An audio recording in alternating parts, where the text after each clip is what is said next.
So we get out here at this car.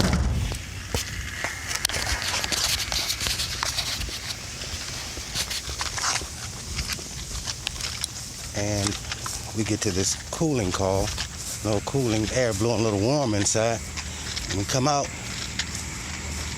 AC condenser's not running. So we got all the usual suspects tools here. Try to figure it out. And we take a look, quick gander at the capacitor, and it looks like this mojo here is popped up. So what we're going to do is we're going to replace the capacitor.